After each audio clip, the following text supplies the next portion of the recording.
victims. Don't be so melodramatic. Look down there. Tell me, would you really feel any pity? Any one of those dots stop moving forever? I offered you 20,000 pounds. Every dot that stopped. Would you really, old man, tell me to keep my money?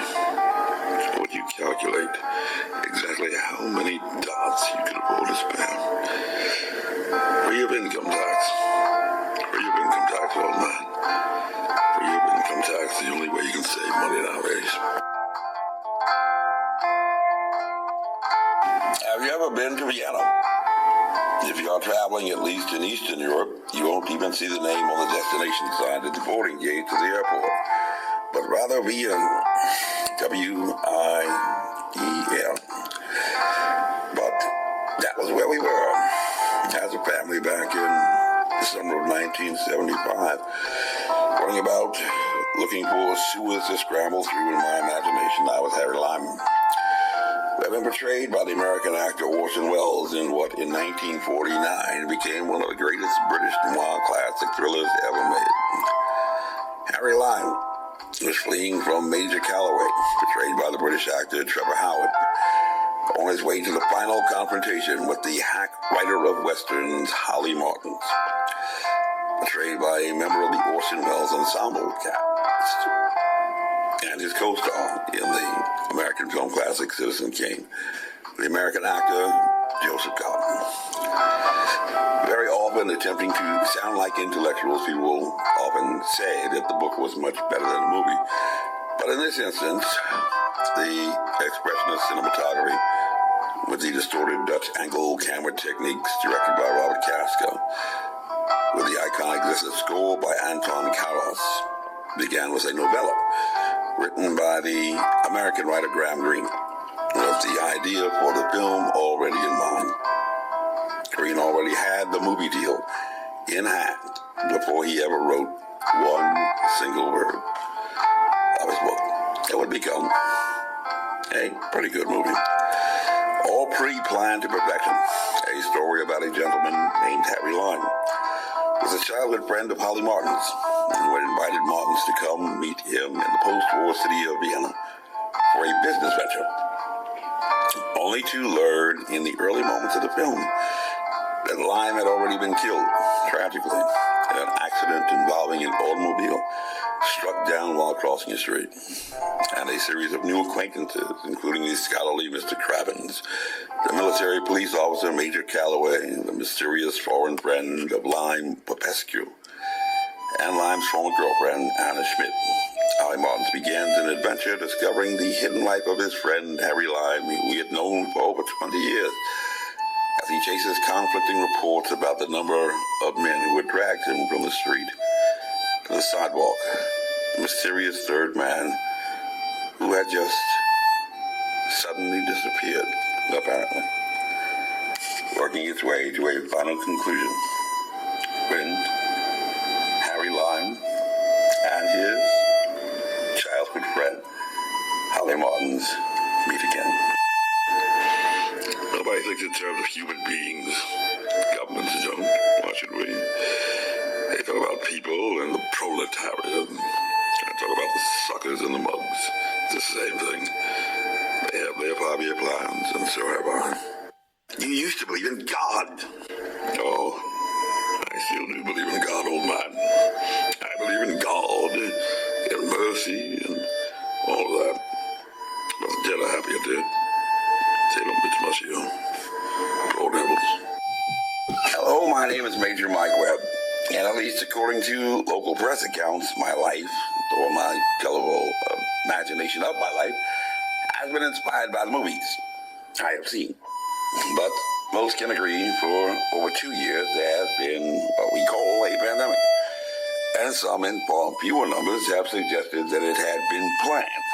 And most a planning orientation, like people in the military, like to order their operations in phases, even in project management programs in Six Sigma, just like the elaborate Phase 1 through Phase 3 reopening plans during the summer of 2020, with which most should be relatively familiar, during which time we began what became 3 phases of litigation, attempting, like probably in Holly Martin's American Western classics, or short of classics, to head off the bad guys at the pass, commencing litigation in courts at the beginning of the lockdowns, at the beginning of the facial coverings mandates, critical points, decision points, and at the beginning of the vaccines mandates. And they became the first filed and longest surviving litigations to challenge the government response in the entire nation. And it helps if you already have a copy of the script or the playbook, just like Graham Greene had before he wrote the novella for the noir classic film The Third Man. And I'm not a doctor or a scientist, but at one time in my life, I like to believe or imagine I was a biological warfare planner. And believe it or not, with even more litigation underfoot and in preparation to roll out, we happen to have a third man too. A third man in the picture long before the sheriff of Alexandria decided not to serve a summons on the governor in March 2020. Then later, just before the last election, suddenly find Jesus joined my hotbed of infection during a pandemic right before his retirement. Litigation now with the United States Supreme Court finds him still running, as well as the former governor running from the United States Marshal trying to evade the service of process and commencement of that litigation. We have a third man, even before May 2016, when Jimmy Kimmel decided to make me a late-night television star. As an international man of mystery of sorts, internationally notorious for watching bull.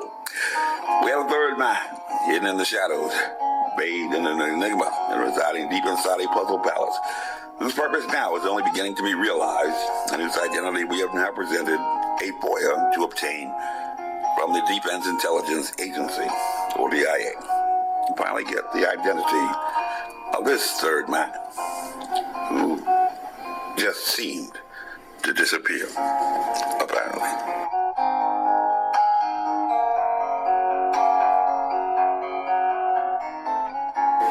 I was told that a third man helped you and Kurtz carry the body. Who was the third man?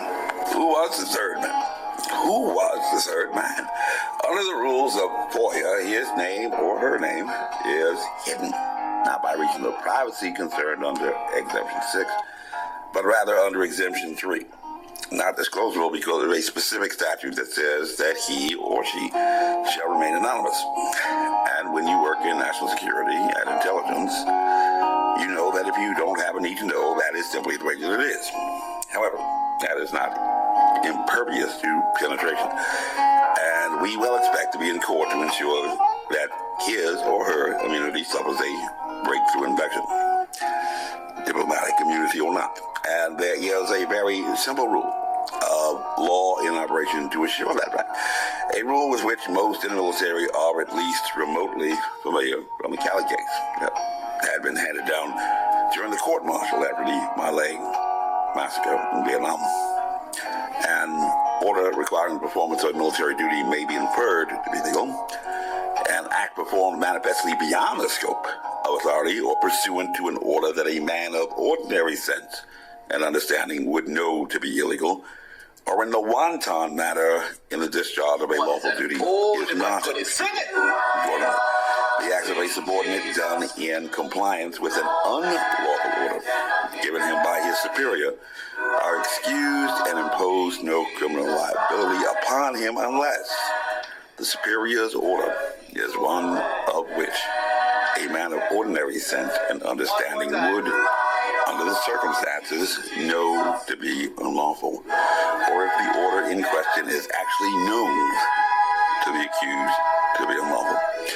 On December 30th, 2015, this individual, and we don't know who he or she is exactly, had a decision to make regarding one of 2 remaining persons being considered for a federal job offering a rather handsome compensation. The equivalent of a stack of dollar bills stacked one atop the other that would reach as high as half the height of the front of the White House. A thing about it. the question is whether a man or a woman of ordinary understanding, especially working in the intelligence community, might find it suspicious to be offering a job to a person for whom there was no evidence he had ever applied, and in a mission that he or she was told had already expired, and therefore was advised by his or her subordinate of the proper course of action.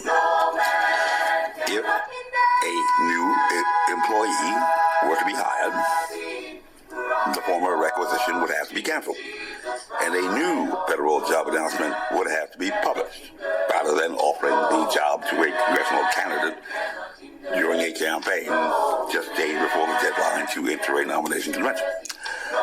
And the broader question is why exactly the loser of the Republican nomination convention would be getting such a great employment opportunity, and not the winner of the nomination. It seems that the winner would have more to gain, and it would logically follow that the winner of the Republican nomination would be the more likely person to benefit from his advantaged negotiating position.